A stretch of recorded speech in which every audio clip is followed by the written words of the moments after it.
بسم الله الرحمن الرحيم. الحمد لله رب العالمين. اللهم صل وسلم وبارك على محمد وعلى آل محمد.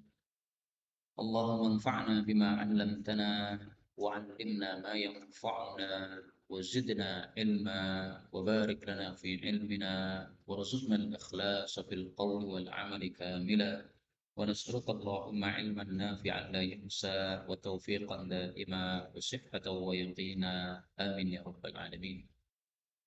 Alhamdulillah kaum muslimin rahimakumullah, hari ini tanggal 7 Jumadil Ula 1443 kita lanjutkan pengajian Al-Jami' As-Shaghir dan kita sudah sampai pada hadis 1551.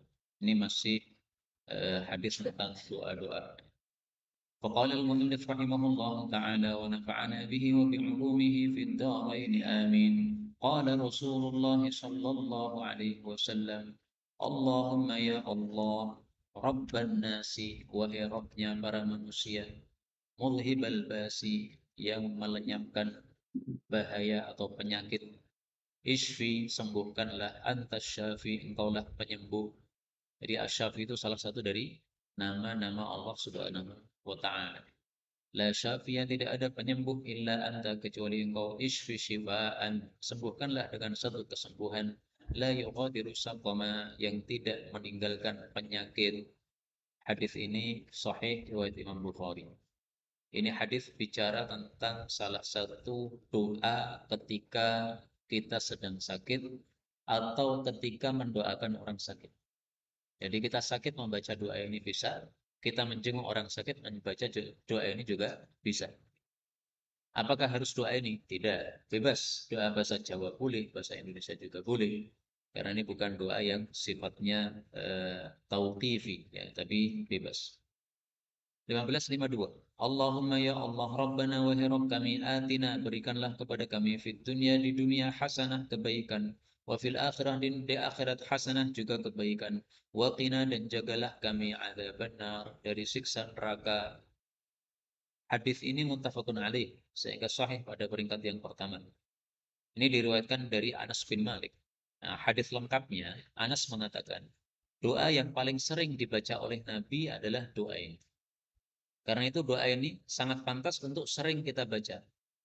Terutama pada waktu-waktu yang mustajab. Antara adzan dengan qomat, ini waktu mustajab. Baca doa ini. Bangun tidur, baca doa ini. Bangun tidur kan mustajab. Kalau kita membaca wirid tertentu yang kemarin atau dulu sudah pernah saya sampaikan.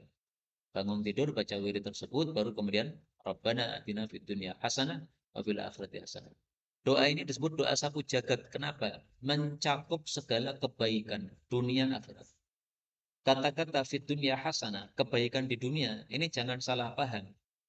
Kebaikan di dunia itu bukan duit yang banyak, pangkat yang tinggi, nama yang terkenal. Bukan, bukan. Para ulama mengatakan, yang dimaksud di dunia, kebaikan di dunia adalah sehat, kafaf. Kafaf itu cukup. Afaf, afaf itu menahan diri dari maksiat. Kemudian diberi taufik oleh Allah sehingga mau melakukan kebaikan-kebaikan. Nah, itu hasanah di dunia. Adapun hasanah di akhirat itu adalah mendapatkan pahala dan mendapatkan rahmat Allah Subhanahu wa taala sehingga masuk surga. Maka kalau duitnya banyak tetapi tidak mendapatkan taufik, nah itu bukan fid dunya hasanah.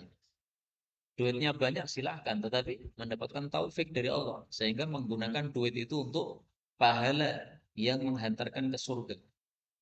Jagalah kami dari siksa neraka. Maksudnya minta ampunan dari Allah.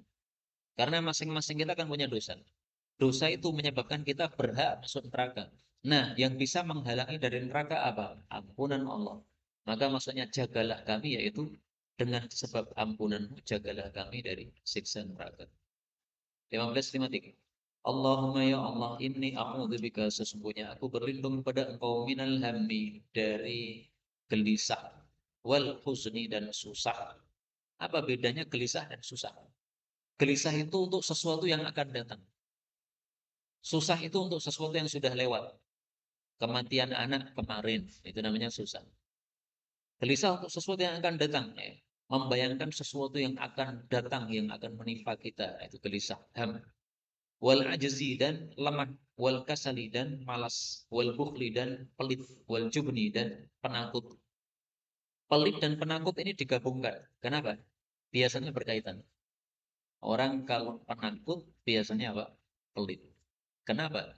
Karena orang yang dermawan itu saking dermawannya dia, nyawanya pun dia dermawankan sehingga dia nggak takut. Maju perang di soft yang pertama. Kenapa? Nyawa saya relakan. Nah, kalau nyawa saja dia mau merelakan, apalagi cuma duit. Duit itu di bawahnya harta apa di bawahnya nyawa. Orang biasanya kalau dicegat bondo apa nyawa kan pilih bondo. Nah, itu karena apa? Nyawa itu lebih berharga. Wadhala iddain dan terlilit hutang. Walau ghalabatir rijal dan dikalahkan oleh para laki-laki yaitu musuh kita termasuk PKI. Nah, maka doa ini penting kalau kita ingin tidak dikuasai oleh para PKI. 1554. Allahumma ya Allah ahyini hidupkanlah saya miskinan sebagai orang miskin. Wa amitni miskinan matikan saya sebagai orang miskin. Wahsyurni dan kumpulkanlah saya fi zumratil masakin pada kelompok orang-orang miskin yaitu nanti di akhirat. Hadis ini disahihkan Al-Albani. Tapi Imam Suyuti malah mendhaifkan. Anggaplah hadis ini sahih. Saya ingin sampaikan dua hal. Pertama, kata-kata miskin ini diperselisihkan oleh para ulama. Apa makna miskin? Ada yang mengartikan miskin itu ya miskin, sedikit duit itu miskin. Maka miskin ini dari kata-kata maskanah miskin. Ada yang mengartikan miskin itu dari kata-kata sakinah, berarti bukan orang miskin, orang yang tenang. Hidupkanlah saya sebagai orang yang punya sakinah, tenang. Mati juga sakinah. Nanti dikumpulkan oleh Allah juga dalam kondisi orang-orang yang sakinah. Tapi makna yang lebih terkenal adalah yang pertama. Karena kata-kata miskin itu kalau kita mendengar, itu makna yang langsung terbersit dalam benak kita adalah apa? Orang miskin. Maka jangan pakai makna yang jauh. Pakailah makna yang dekat. Ini yang pertama. Yang kedua, anggaplah yang dimaksud di sini adalah orang miskin. Hidupkanlah saya sebagai orang miskin. Ini adalah doa yang cocok bagi orang-orang yang sabar saja. Maka kalau kita merasa tidak sabar terhadap kemiskinan, jangan berdoa dengan doa ini. Kenapa? Doa ini meskipun hadisnya sahih menurut Syekh Albani tidak cocok untuk kita. Kenapa nggak cocok? Kondisi kita nggak sabaran. Nah, terus doa apa yang cocok untuk kita? Ya doa yang lainnya yang juga diajarkan oleh Rasulullah Shallallahu Alaihi Wasallam. Apakah ada? Ada. Mari kita lihat doa yang cocok untuk kita yang diajarkan oleh Nabi untuk dibaca setiap selesai ba'da subuh. Selesai apa? Ba'da subuh. Rasul Shallallahu Alaihi Wasallam sebagaimana diriwayatkan oleh Ibnu Majah dari istri beliau namanya Ummu Salamah bahwasanya kana adalah yaqulu mengucapkan idza shalla subha ketika sudah selesai salat subuh hina yusallim ketika sudah salam Allahumma inni as'aluka ilman nafi'a wa rizqan thayyiba wa amalan mutaqabbala. Ya Allah, saya minta ilmu yang manfaat, yaitu yang diamalkan. Rizki yang baik, maksudnya yang halal. Amal yang diterima. Nah, rizki yang baik yang kita minta dari Allah Subhanahu wa taala. Jangan minta miskin, gitu. Nanti nggak sabar. Kalau mau sabar ya silahkan. Dan gara-gara hadis ini, maka sebagian ulama berpendapat miskin lebih utama daripada kaya. Miskin yang sabar lebih utama daripada kaya yang syukur. Ini masalah khilafiyah. Sebagian ulama mengatakan tidak, kaya yang syukur lebih utama daripada miskin yang sabar. Masing-masing punya dalil. Dan termasuk dalil yang sangat kuat menunjukkan bahwa miskin sabar lebih utama adalah sabda Nabi tentang kondisi orang miskin nanti di akhirat. Bahwa mereka itu sudah layak-layak, senang-senang di dalam jannah, sementara orang-orang kaya itu masih sibuk, belum selesai hisabnya. Berapa lama lamanya? 500 tahun. Lama mereka sudah layak-layak. Makanya di sini beliau katakan, kumpulkan saya dalam kelompok orang-orang miskin. Kenapa? Supaya masuk jannahnya cepat. Nah, kalau saya minta kepada Allah, ya Allah, jadikanlah saya duitnya banyak tetapi berkah, masuk jannah tanpa hisab, tanpa adab. Masuk jannah pertama kali. Benar lagi? Penak itu asing penak-penak Allah. 15:55. Allahumma ya Allah, ini sesungguhnya aku a'udzubika berlindung kepada Engkau minal ajzi dari lemah, wal kasali dan malas, wal jubni dan takut, wal bukhli dan pelit, wal harami dan pikun. Wa a'udzubika berlindung kepada Engkau min adzabil qabri dari siksa kubur, wa a'udzubika min adzabinar dari siksa neraka, wa a'udzubika min fitnatil mahya dari fitnahnya kehidupan, wal mamati dan kematian. Fitnah itu artinya ujian. Hidup dan mati itu ada ujiannya. Ujian hidup misalnya apa? Cari harta yang halal. Banyak ternyata Pak, orang yang sudah ngaji, tetapi masih saja utang kepada bank. Padahal paham bahwasanya utang di bank itu termasuk riba, dan riba itu sama dengan nantang Allah untuk perang. Fa'dzanu biharbim minallah wa rasulih. Sudah paham? Ayatnya bisa baca dia. Sudah lama ngaji. Tapi setiap kali dinasehati, nggak usah utang sama bank. Bank riba itu haram. Dosa dilaknat Allah. Masih nekat saja mengatakan, yo sik to ya. Masih sik kan tadi opo. Nah itu termasuk fitnahan hidup kayak begitu itu. Engkau sudah paham itu dosa besar, tapi masih nekat melanggar. Tahu kalau itu nantang Allah, tapi masih nekat. Itu fitnah kehidupan kayak gitu. Fitnah kematian adalah contohnya kita mati dalam keadaan su'ul khatimah. Karena konon setan itu kalau melihat orang dalam sakratul maut, dia mendekati. Karena ini adalah ambang terakhir. Kalau dia bisa diganggu, maka dia akan mengganggunya sehingga matinya mati syirik atau su'ul khatimah. Maka Imam Ahmad ketika beliau sekarat, hampir wafat, beliau tiba-tiba mengatakan, la ba'd, la ba'd. Belum, belum. Orang-orang kan mengatakan kepada beliau, wahai Imam Ahmad, apa namanya, ucapkan la ilaha illallah, la ilaha illallah, supaya matinya husnul khatimah.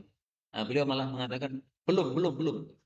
Nah, begitu beliau sadar lagi dari apa namanya, dari sakaratul mautnya, ditanya, kenapa engkau mengatakan la, la, itu kenapa? Maka beliau mengatakan, tadi setan tuh datang kepada saya. Setan mengatakan kepada saya, hei Ahmad, kamu sudah selamat dari saya. Maka kata Imam Ahmad, belum. Saya selamat itu adalah kalau saya sudah mati, nyawa saya sudah lepas. Kalau nyawa saya belum lepas, saya belum selamat dari kamu, wahai setan. Ya, setannya muncul pada waktu apa? Sakaratul maut ini. Ini menurut cerita ya, Allah alam ceritanya benar atau tidak. Ala kulli hal kita ambil faedah. 15 di mana? Allahumma ya Allah, inni a'udzubika, sesungguhnya aku berlindung kepada Engkau min adzabil qabri dari siksa kubur, wa a'udzubika min adzabin nar, siksa neraka, wa a'udzubika min fitnatil mahya wal mamat, sama, wa a'udzubika min fitnatil masihid dajjal, berlindung kepada Engkau dari ujian al-masihud dajjal. Masih itu artinya orang yang diusap matanya ya, karena salah satu matanya itu buta, dajjal ini. Kemudian ada dajjal itu penipu, pembohong ya. Dan pembohong paling besar adalah dajjal. Tetapi sebelum Dajjal sudah banyak penipu-penipu yang muncul. Karena itu kita berlindung juga dari segala Dajjal yang muncul sebelum Dajjal terbesar. Terutama kondisi sekarang ini. Kondisi sekarang ini memprihatinkan. Semua orang bawa HP. Semua orang punya WA. Kalau kita tidak pegangi Quran dan Sunnah, kita akan hanyut dalam kesesatan tanpa sadar. Kenapa? Berapa informasi masuk WA kita? Kalau langsung kita percaya, ya rusak kita itu. Quran hadis mengajari kita, semua berita itu tidak bisa langsung dipercaya. Tabayun dulu, tasabut dulu, benar atau tidak. Kemarin ada Semeru meletus, kemudian ada info katanya seorang Habib diusir. Setelah diusir maka dia selamat dari Semeru. Ternyata kejadiannya katanya 2 tahun yang lalu. Nah, itu ada yang info di grup saya tanya, sumbernya mana? Ya, sebutkan dalilnya. Hanya info tok tanpa dalil, piye? Nggak bisa begitu. Ternyata terbukti kan, infonya tidak jelas. Ada lagi berita, katanya seorang ustadz memperkosa anak TK. Nah, saya cari lagi sumber beritanya dari mana. Ternyata dari orang yang jiwanya terganggu. Alah, ya sudah. Nah, kayak begini kalau kita percaya telan mentah-mentah berita-berita yang muncul di WA, susah kita nanti di akhirat. Makanya perlu kita berlindung kepada Allah apa? Dari fitnahan al-mahya wal mamat, fitnah hidup dan mati, termasuk itu juga ya. Isu-isu kalau kita makan mentah-mentah itu termasuk fitnah al-mahya wal mamat. 1557. Allahumma ya Allah, ini attakhidhu, sesungguhnya aku mengambil indaka padamu ahdan, satu janji, lan lan tukhlifani, yang kau tidak akan menyelisih kepada saya terhadap janji tersebut. Fa innama ana basyarun, karena saya ini hanyalah manusia biasa. Fa ayyuma mu'minin, maka siapapun orang beriman, adaituhu, saya sakiti, au syatamtuhu, atau saya cela, au jalattuhu, atau saya cambuk, au la'antuhu, atau saya laknati, faj'alha lahu salatan wa zakatan, maka jadikanlah hal itu bagi dia sebagai doa dan kesucian dan pendekatan diri kepada Allah Subhanahu wa taala. Tuqarribuhu biha ilaih, yang engkau mendekatkan dengan sebab doa saya tadi kepada engkau yaumul qiyamah, pada hari kiamat nanti.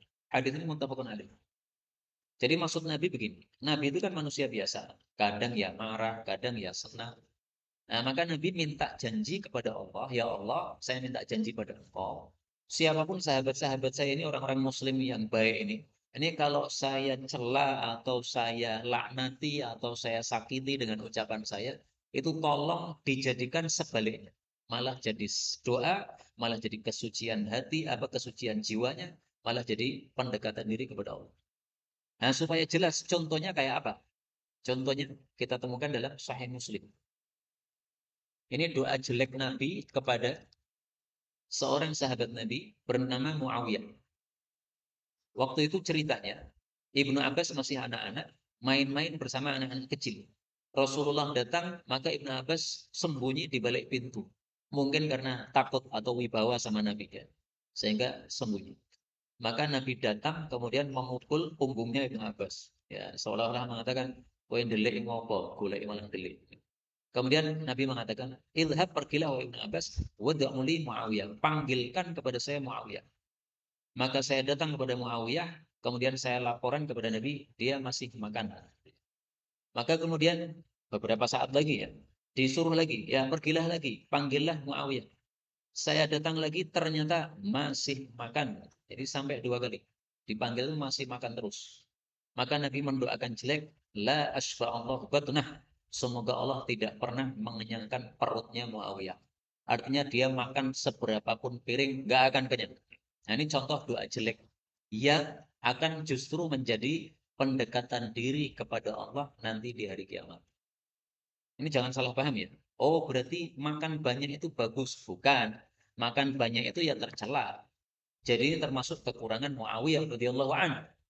Tetapi kekurangan ini jangan menyebabkan kita merasa sombong. Oh, berarti saya lebih utama daripada Muawiyah. Tidak ada siapapun dari kita, meskipun dia orang soleh, yang lebih utama daripada siapapun sahabat Nabi. Kenapa? Sahabat Nabi itu, seberapapun kekurangan yang mereka miliki, kebaikannya itu masih lebih banyak.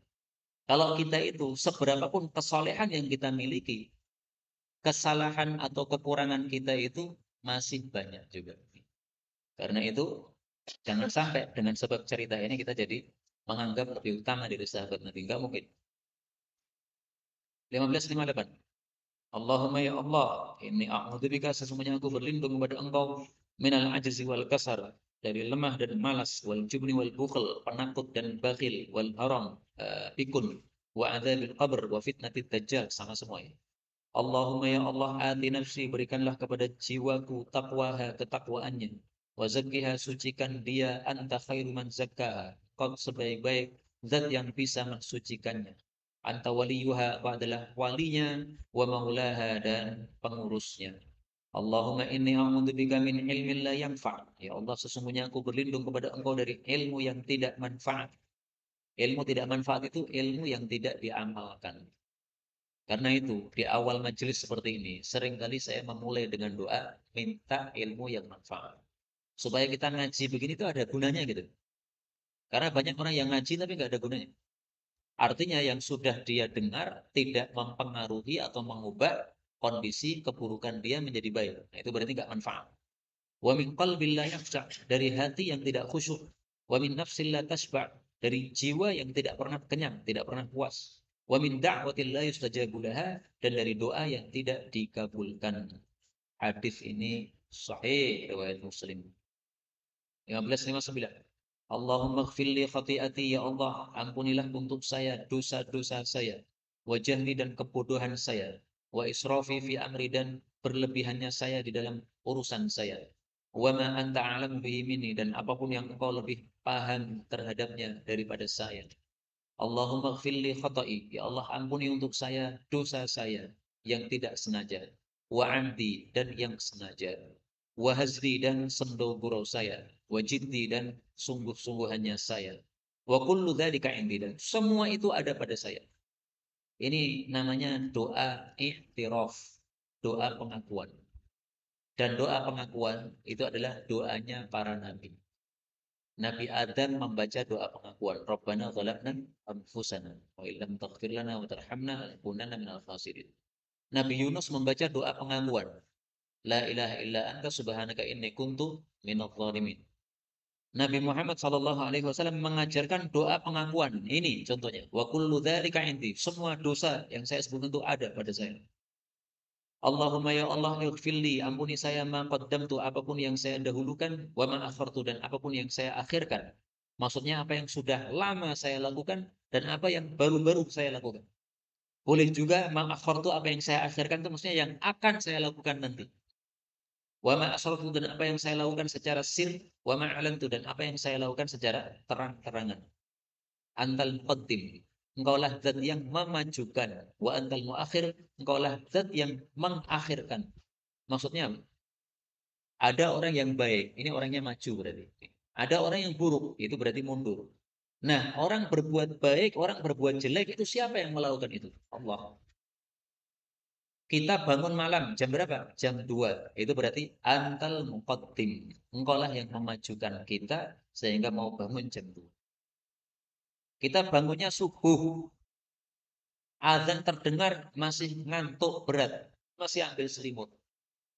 Akhirnya, salatnya setelah jamaah sudah pulang. Itu namanya antal muakhir. Engkaulah yang mengakhirkan, mengundurkan. Nah, maka kalau kita tahu bahwasanya yang memajukan dan memundurkan hanyalah Allah Subhanahu wa taala, kita perlu doa minta kepada Allah Subhanahu wa taala. Wa anta, dan engkau itu ala kulli syai'in, atas segala sesuatu, qadir, maha kuasa.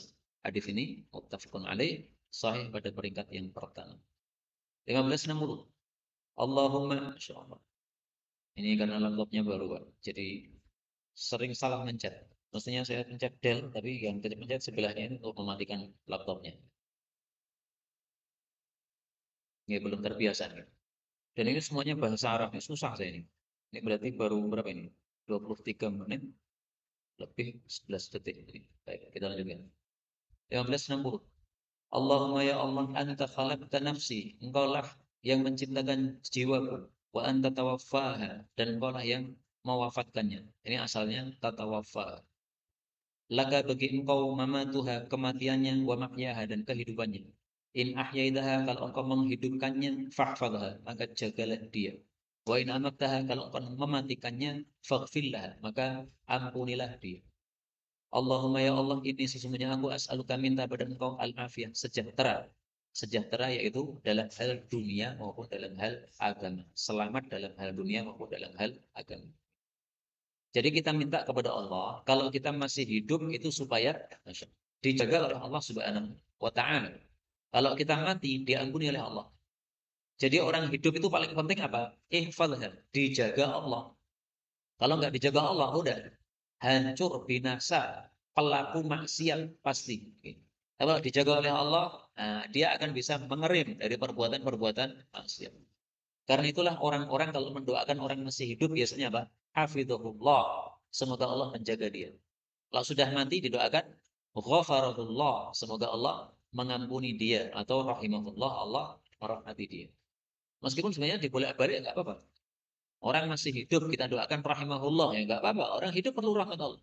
Tapi kebiasaannya seperti itu. 1561. Albanul baqar, susunya sapi, syifaun, adalah kesembuhan.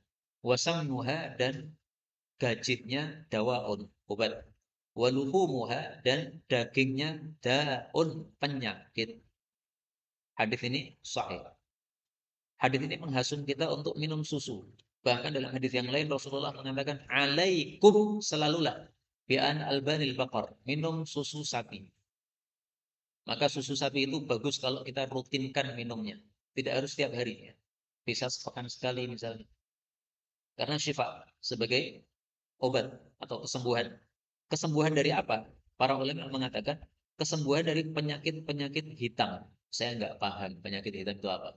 Tanyakan kepada para ahli. Penyakit hitam maksudnya. Wa yahfadzus sihah, menjaga kesehatan kita. Kalau diminum dengan madu, dicampur dengan madu, maka bisa menjernihkan luka-luka yang ada dalam tubuh kita dan juga berguna untuk segala racun.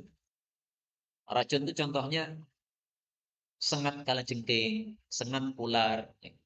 Nah, maka kalau tersengat ular, segera Pak, cari susu sapi dicampur madu. Diaduk, diminum bismillah. Ini teori para dokter dan itu sesuai dalil-dalil Quran maupun Sunnah. Adapun gajihnya sebagai obat itu maksudnya adalah obat terhadap racun-racun tertentu, sebagaimana dijelaskan oleh para ulama. Adapun daging sapi sebagai penyakit itu adalah kalau berlebihan. Kalau tidak berlebihan nggak ada masalah. Karena itu jangan gara-gara hadis ini nanti kalau Idul Adha panjenengan tidak mau makan daging sapi karena daging sapi adalah penyakit. Enggak, cuma setahun sekali aja. Tidak ada masalah. Kalau setiap hari makan sate sapi ya itu nanti bermasalah. 1562. Ilbas pakailah al-fashin, kain yang kasar, ad-dayyik yang sempit, lahaka sehingga la yajida, tidaklah mendapati al-izzu kesombongan, wal fakhru dan kebanggaan, fika dalam dirimu, masa wal tempat masuk. Hadis ini derajatnya dhaif sehingga tidak bisa dijadikan dalil. Maka kalau pakai baju ya tidak harus yang sempit, yang apa namanya kasar. Imam Malik itu sukanya pakai baju yang bagus. Kenapa? Karena dengan memakai baju yang bagus, maka pikiran kita itu jadi longgar. Kalau pikirannya longgar, maka bisa mikir ilmu yang sulit. Maka Imam Malik itu terkenal apa? Bajunya bagus-bagus. Karena memang ada duit untuk membeli hal tersebut.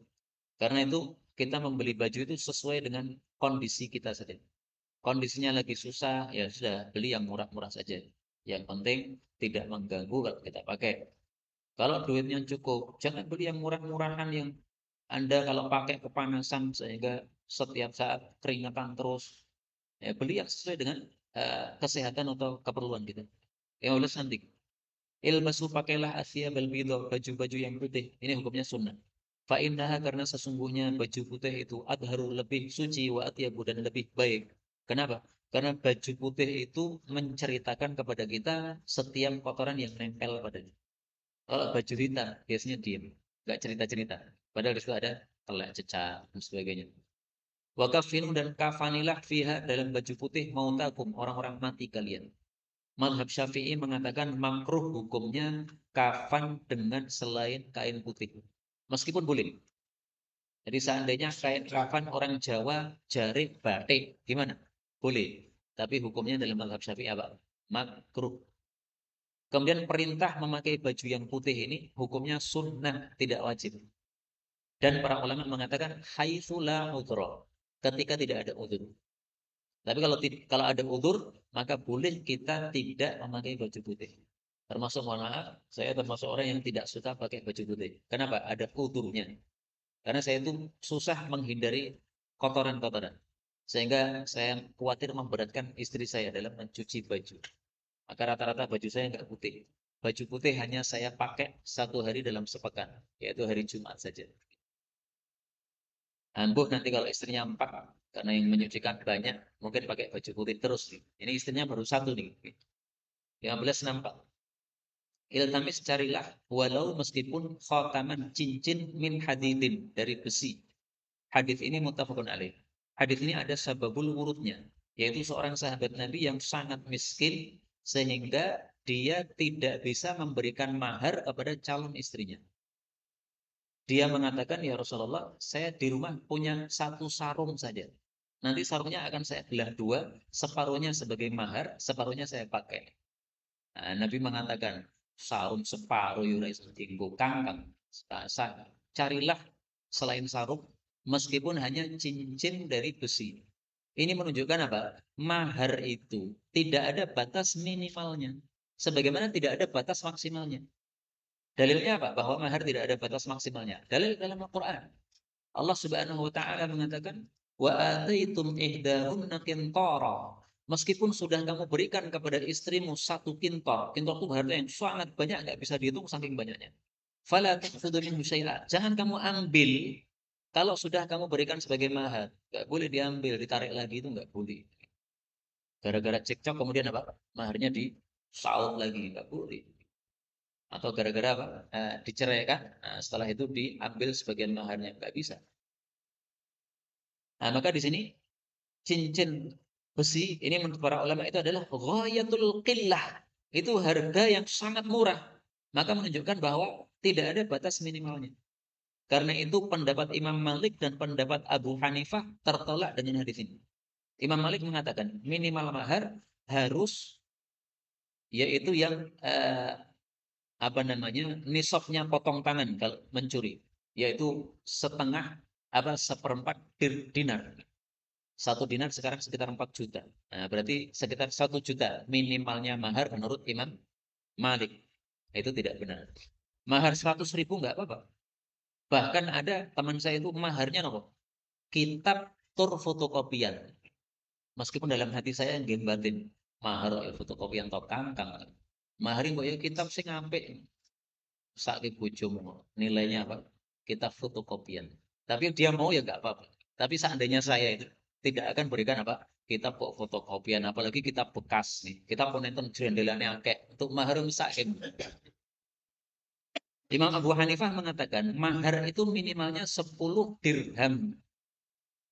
10 dirham itu zaman dulu senilai dengan 1 dinar, 4 jutaan sekarang. Nah, itu juga pendapat itu tertolak dengan hadis ini. 1565. Iltamisu carilah aljar tetangga qabla sebelum rumah. Warrafiq dan teman qabla tariq sebelum jalan, yaitu sebelum apa? Safar. Hadis ini derajatnya dhaif. Tetapi isinya sangat bagus. Kalau kita mau beli rumah, itu lihat dulu tetangganya siapa. Jangan asal beli rumah, beli tanah. Karena apa? Kita hidupnya nyaman atau tidak nyaman, itu tergantung tetangga kita. Tetangganya orang yang suka mengganggu, usil sama kita. Nah, susah kita nggak akan kerasan di sana. Maka dulu saya pindah dari Ngeruki ke Mantung. Kenapa? Di Mantung itu kondisinya orang-orang yang orang-orang masjidan. Enak kondisi orang-orang masjidan. Dan banyak yang ngaji. Orang masjidan itu sudah satu fadilah, orang ngaji itu fadilah yang lain. Maka kalau tetangga kita orang-orang baik, kita meninggalkan rumah itu kan rasanya nyaman, tenang bagi. Tidak akan ada perasaan was-was nanti dimalik tetangga saya. Gak ada. Kenapa? Orang-orangnya baik semua. Demikian juga sebelum safar kita siapkan teman. Jangan sampai safar tanpa teman. Susah nanti ditanggung sendiri. Seperti kemarin pengajian ke Pengkok. Pulang-pulang mobilnya banyak kempes. Nah ini coba kalau sendirian gimana? Ganti sendiri. Padahal kadang-kadang mengganti tidak bisa atau susah. Nanti kalau ada teman enak. Maka sebelum safar harus siapkan teman. 1566. Ini hadisnya palsu, maka saya kasih tanda bintang. Iltamisu carilah al khairah kebaikan indah pada hisanil wujuh. Orang-orang yang wajahnya ganteng atau cantik.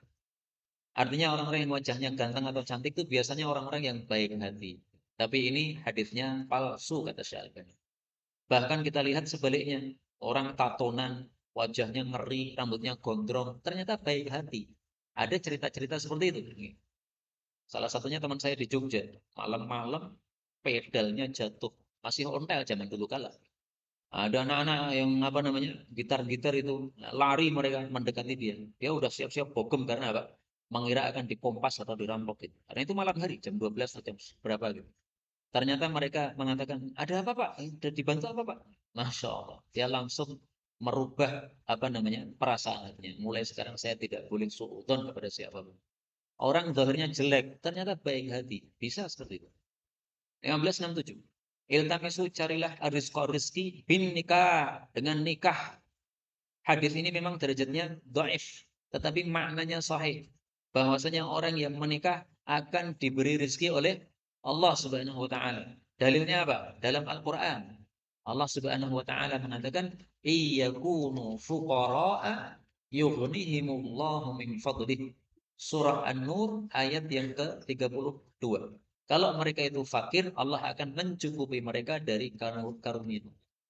Tetapi orang yang menikah kalau pengen diberi rezeki oleh Allah itu niatnya harus benar. Niatnya apa? Rasulullah bersabda, "Wan nakih alladzi yuridul afaf." Orang yang menikah niatannya untuk menjaga diri dari maksiat. Nah, itu termasuk salah satu haqqun 'ala Allah aumuhum, termasuk tiga orang yang pasti diberi pertolongan oleh Allah. Mujahid fi sabilillah dan budak mukatab yang ingin menunaikan apa eh, hutangnya. Nah, maka ini tiga orang yang semuanya dijamin ditolong oleh Allah Subhanahu wa taala. Adapun cerita seorang sahabat Nabi mengatakan, "Ya Rasulullah, saya miskin." Maka Rasulullah mengatakan, "Nikahlah." Maka dia nikah lagi karena dia sudah punya istri. Setelah nikah lagi istri yang kedua, kemudian lapor lagi, "Ya Rasulullah, saya miskin. Masih miskin ya Rasulullah. Gimana ini?" Nikah meneh, nikah lagi. Akhirnya dia lapor lagi, "Ya Rasulullah, saya masih miskin." Maka Nabi katakan, "Nikahlah lagi." Akhirnya setelah nikah 4 istri, baru dia datang lagi kepada Rasulullah, "Ya Rasulullah, pun sugih saat ini." Itu hadis dhaif. Jangan dijadikan dalil. Kalau miskin nikah 4, kan sugih ngawur. Nah, meskipun orang bisa aja membuat cerita-cerita. Kenapa ini kok istri 4 jadi apa namanya? Jadi kaya. Ternyata istri keempat itu kuncinya, dia pintar masak. Nah, gara-gara dia pintar masak, ini 4 orang masak semuanya. Akhirnya bisa buat apa? Rumah makan. Itu kan cerita karanganmu dewi. Gak ada dalam hadis itu, gak ada begitu. 1568. Iltamisu carilah as-sa'ata waktu allati yang turja diharapkan fi yaumil Jum'ah pada hari Jumat. Maksudnya waktu mustajab. Kapan itu? Ba'dal asri, setelah asar, ila ghaibubati syamsi, sampai tenggelamnya matahari. Hadis riwayat Tirmidzi, didhaifkan Suyuti tapi disahihkan Al-Albani. Ini waktu mustajab di hari Jumat. Ini diperselisihkan oleh para ulama tentangnya sampai ada 41 pendapat. Jadi saking dahsyatnya waktu mustajab ini sampai perselisihan pendapatnya 41 jumlahnya. Ini mirip dengan Lailatul Qadar. Lailatul Qadar itu pendapat para ulama sampai sekitar 40-an lebih. Tetapi sama, Lailatul Qadar kita tidak tahu pastinya, waktu mustajab hari Jumat juga tidak tahu pastinya. Nah, dari 41 pendapat ini yang paling kuat 2 pendapat.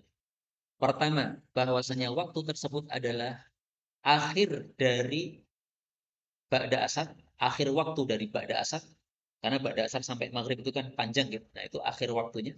Jadi sekitar jam 5 sampai azan maghrib. Dan pendapat yang kedua adalah dari sejak duduk imam di atas mimbar sampai dengan sholat Jumat selesai.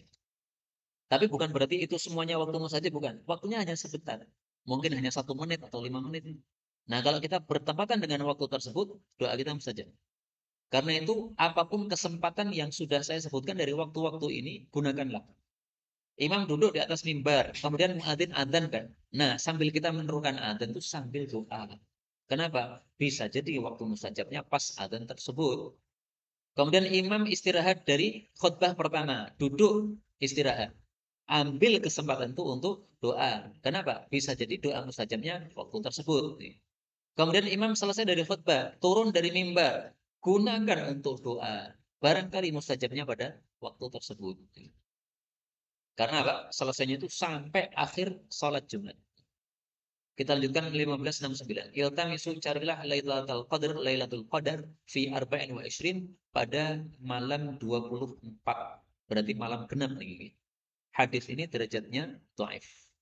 Dan inilah pendapatnya Al-Habr. Al-Habr itu adalah Ibnu Abbas. Ibnu Abbas berpendapat Lailatul Qadar itu apa? Malam 24. Lailatul Qadar diperselisihkan oleh para ulama sampai 40-an pendapat lebih, dan yang paling kuat adalah sesuai hadis berikutnya, yaitu 1570. Iltamisu, carilah Lailatul Qadri, Lailatul Qadar, Lailatul Sab'in wa Ishrin, pada malam 27. Dan inilah pendapatnya jumhur atau mayoritas para ulama. Perselisihan tentang Lailatul Qadar itu bisa kita bagi 3 macam. Pertama, perselisihan apakah Lailatul Qadar masih ada atau sudah tidak ada. Pendapat yang kuat adalah masih ada sampai hari kiamat. Buktinya Nabi menyuruh kita mencari.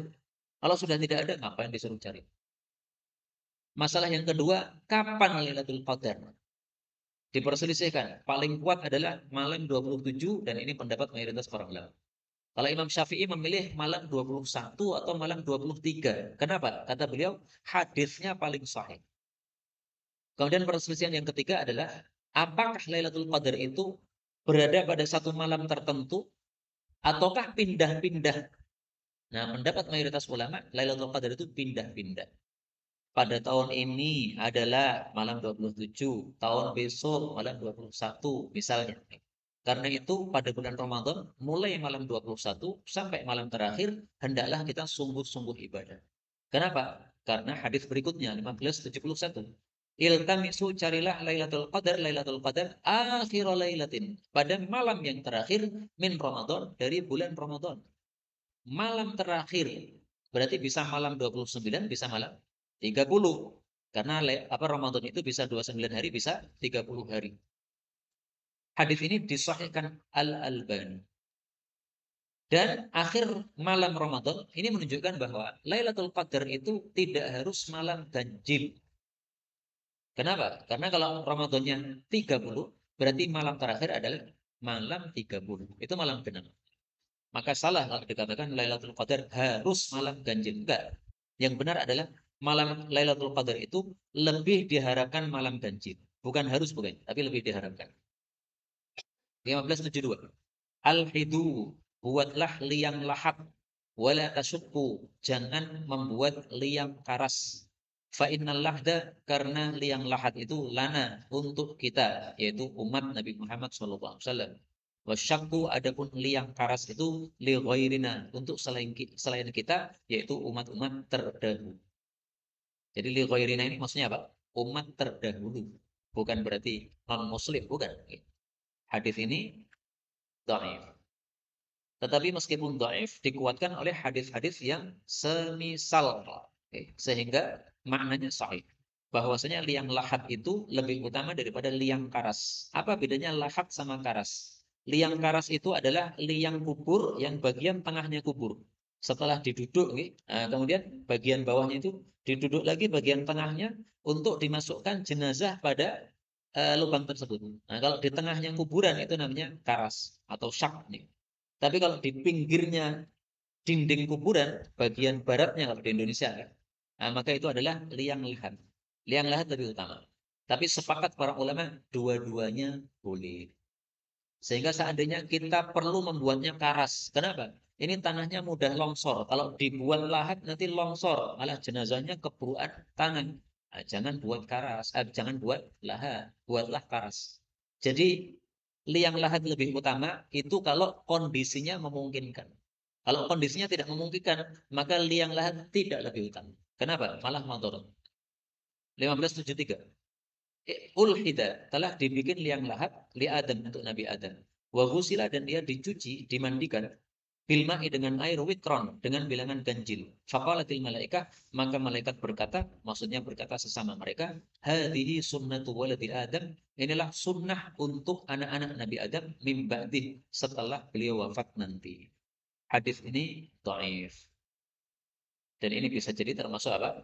Israiliyat. Karena cerita-cerita tentang masa lalu biasanya Israiliyat. Tapi memang ini hadisnya marfu dari Nabi, hanya saja dhaif. 1574. Al-hiku, berikanlah al-faraidu, bagian-bagian warisan, bi ahliha, kepada pemiliknya masing-masing. Fama baqiya, maka apa yang tersisa, fali aula, maka untuk orang yang paling dekat, yaitu dekat kepada si mayit, rojulin, yang laki-laki, zakarin, yang laki-laki. Hadis ini muttafaqun alaih. Hadis ini menunjukkan bahwa cara membagi warisan adalah Berikan dulu hak-hak masing-masing yang memiliki hak yang sudah ditentukan dalam Quran. Itulah yang dimaksud al-faraid. Al-faraid itu adalah bagian warisan yang sudah ditentukan oleh Quran, yaitu di dalam surat An-Nisa pada 3 ayat. Ayat 11, ayat 12, dan ayat terakhir. Ada 1/6, ada 1/3, ada 2/3, ada setengah, ada 1/8, ada 1/4. Nah, itu adalah faraid. Nah, kalau sudah dibagi untuk masing-masing, ternyata masih ada sisa. Misalnya nih, bapak ibu sudah dikasih, istri sudah dikasih. Loh, kok masih ada sisa? Gimana? Berikan kepada laki-laki yang paling dekat kepada si mayit. Siapa yang laki-laki yang paling dekat? Anaknya. Maka bagian anak itu terakhir. Kalau saya mati, cara membagi gimana? Harta saya dikumpulkan, kemudian berikan dulu untuk bapak saya, Ustaz Abdillah, ibu saya, Ibu Husaimah, istri saya, Ustazah Mawaddah, baru sisanya untuk anak-anak saya. 5 laki-laki. Nah, untuk mereka dibagi rata, ya, karena laki-laki semuanya. Meskipun satunya sudah mahasiswa, satunya masih bayi, merangkak. Jatahnya sama. Karena apa? Laki-laki jatahnya sama, meskipun dewasa maupun kecil. Nah, ini kata-kata rojulin artinya laki-laki dewasa. Zakarin artinya laki-laki. Kenapa kok diulangin? Karena zaman dulu orang Arab itu hanya memberikan warisan kepada orang yang memenuhi 2 syarat. Satu, rujulah, dia adalah laki-laki dewasa, dia adalah laki-laki uh, hurubah atau muharabah, dan dia sudah bisa perang, alias sudah dewasa. Maka zaman dulu perempuan nggak dikasih warisan, dolim. Kemudian anak-anak kecil meskipun dia laki-laki nggak dikasih warisan. Kenapa? Belum bisa perang, belum dewasa. Nah, Islam mengubah hukumnya. Nggak begitu, semuanya dikasih, perempuan dikasih, kemudian bayi laki-laki juga dikasih. Maka kata-kata zakarin ini supaya orang orang jahiliyah paham bahwa meskipun dia itu masih bayi, tetap berhak mendapatkan warisan. Karena rojulin artinya apa? Laki-laki dewasa. Nah, kalau Nabi berhenti sampai rojulin, nanti orang-orang pahamnya, oh, berarti sesuai hukum jahiliyah. Nah, enggak. Maka dikatakan zakarin. Zakar itu mencakup laki-laki dewasa maupun laki-laki yang belum dewasa. Demikian juga kata-kata zakarin ini untuk mengeluarkan orang yang khunsa. Khunsa itu adalah orang yang banci. Banci itu kemaluannya 2. Dia punya kemaluan laki-laki, dia punya kemaluan perempuan. Nah, sehingga kita jadi bingung, ini laki-laki atau perempuan ini. Nah, dia ini tidak berhak untuk mendapatkan sisa dari bagian warisan tadi. Kenapa? Dia tidak zakat. Terakhir 1575. Ilzam lazimilah baitaka rumahmu. Maksudnya jangan banyak-banyak keluar rumah. Kenapa? Karena kalau keluar rumah banyak fitnahan atau maksiat. Hadis ini disahihkan oleh Al-Albani. Dan dari hadis ini sebagian ulama berpendapat lebih utama uzlah daripada bergaul dengan manusia. Pendapat yang lain mengatakan lebih utama bergaul daripada uzlah. Uzlah itu menyepi menyendiri. Nah, menurut sebagian ulama dibagi 2 manusia ini. Kalau dia itu adalah masih awal-awal hidayah, nah, maka lebih baiknya dia itu uzlah. Kenapa? Dia belum kuat imannya. Nanti bisa terpengaruh oleh kerusakan-kerusakan yang ada di sekitar. Kalau dia sudah kuat imannya, nah silahkan bergaul. Dia bergaul dengan siapapun orang, dia akan bisa mengambil yang baik, meninggalkan yang buruk. Wallahu a'lam bishawab. Inilah yang dapat saya sampaikan, benarnya dari Allah. Kalau pun ada salahnya, fa astagfirullahaladzim wa lakum walhamdulillahi rabbil alamin.